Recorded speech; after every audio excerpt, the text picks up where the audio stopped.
Hey,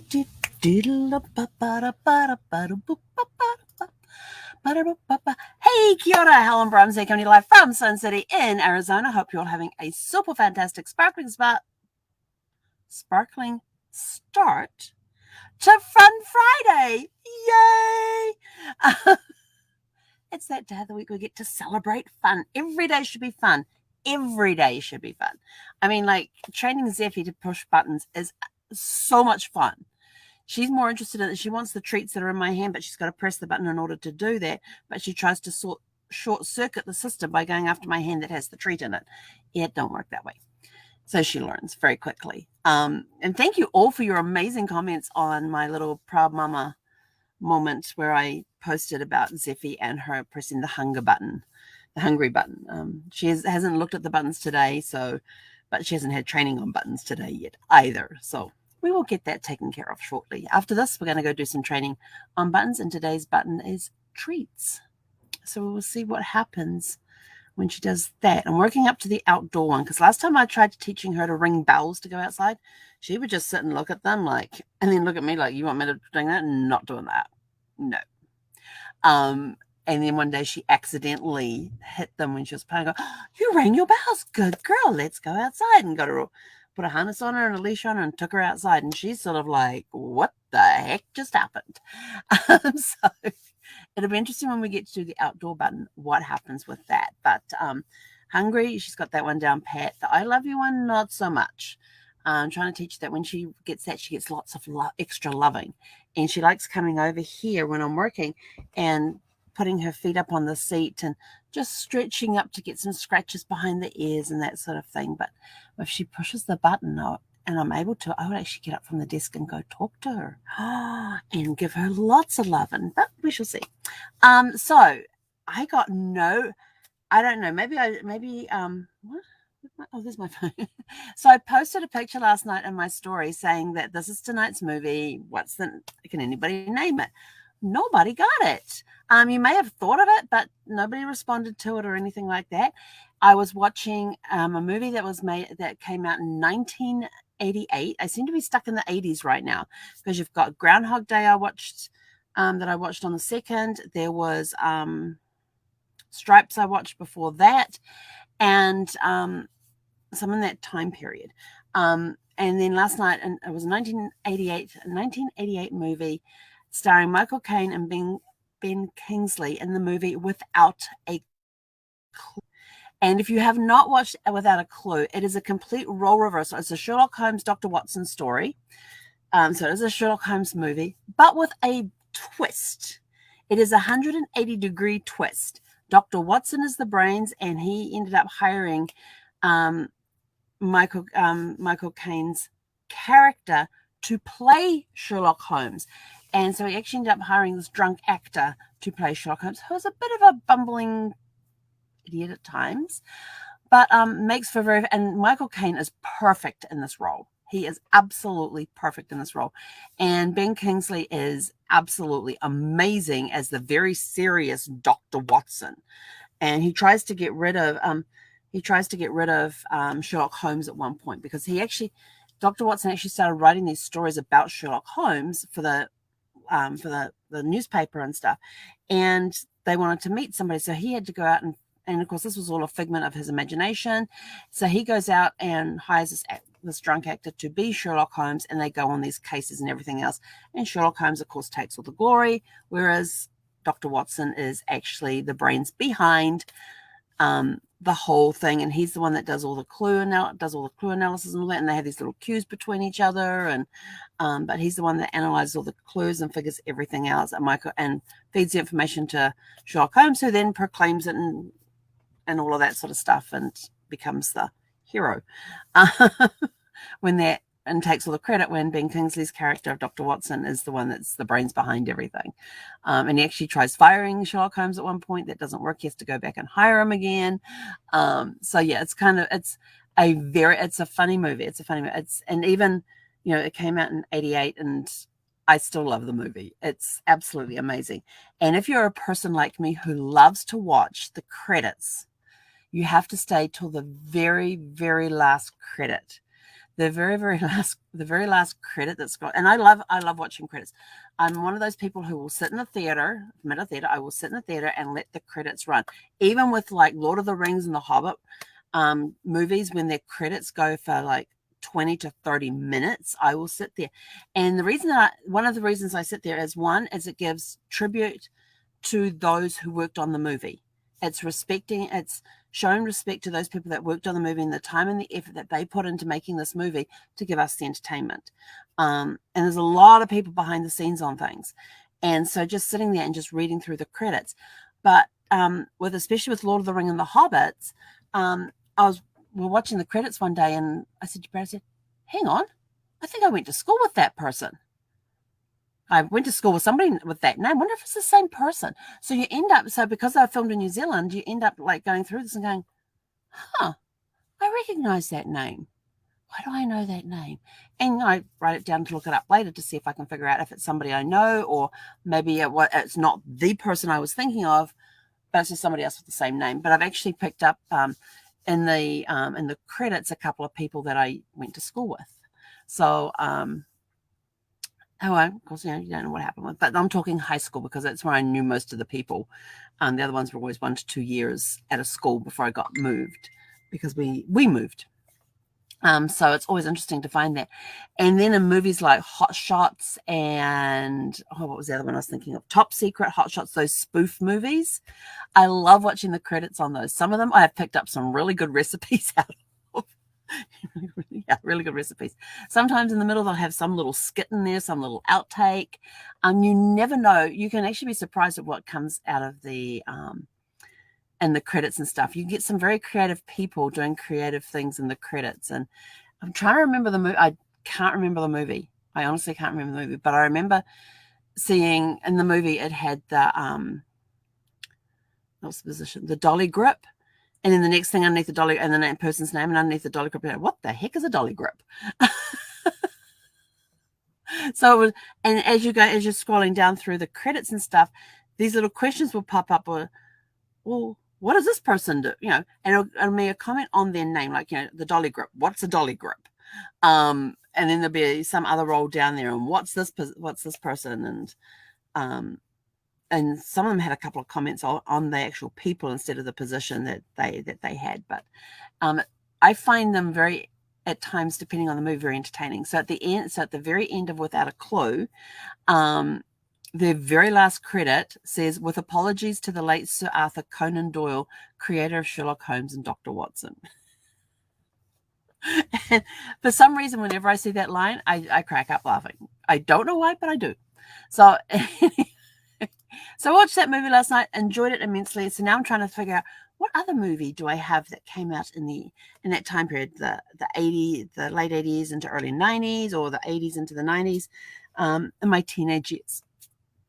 What other movies came out during that time that I can go watch? So we're flipping through the DVD holder later on today to find those movies.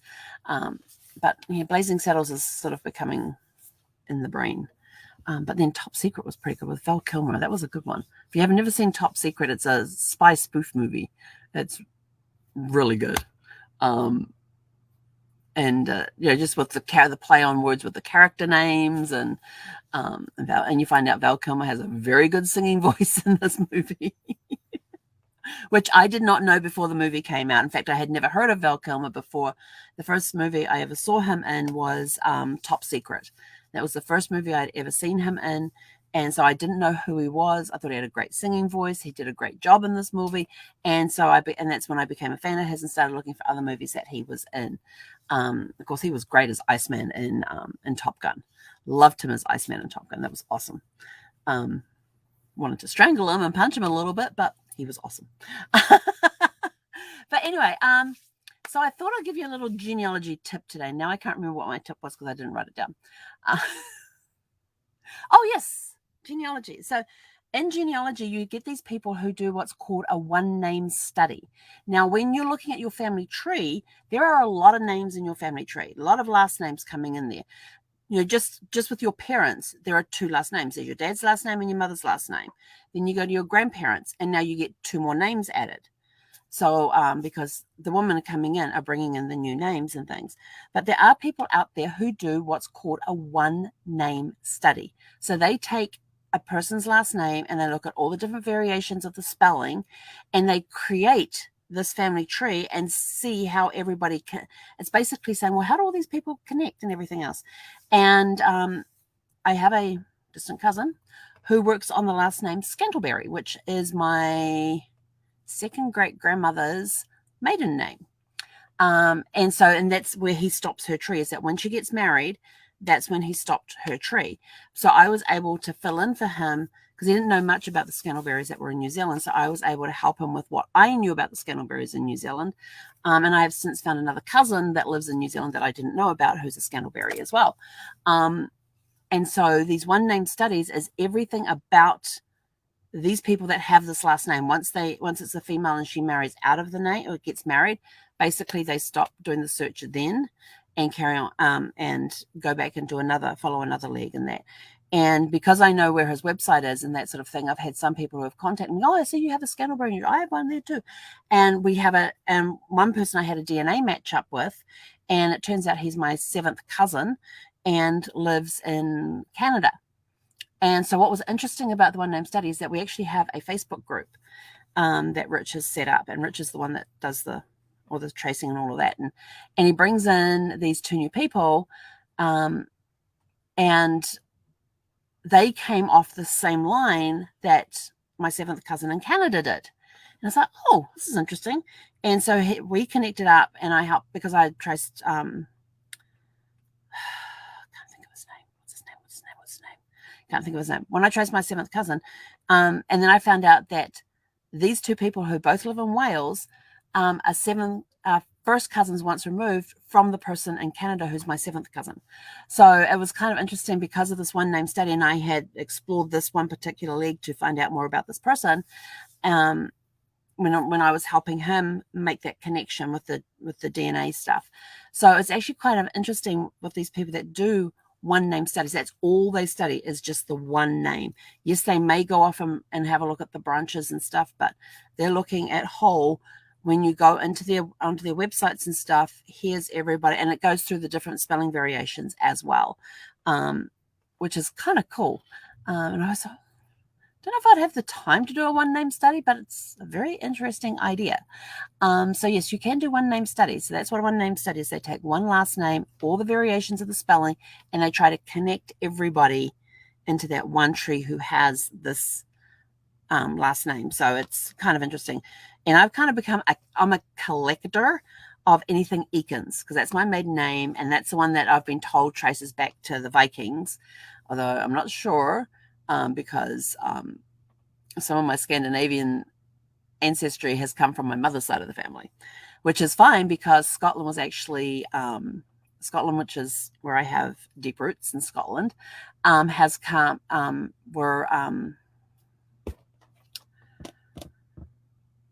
forgetting all my terms today. It's like somebody's got in there with an eraser.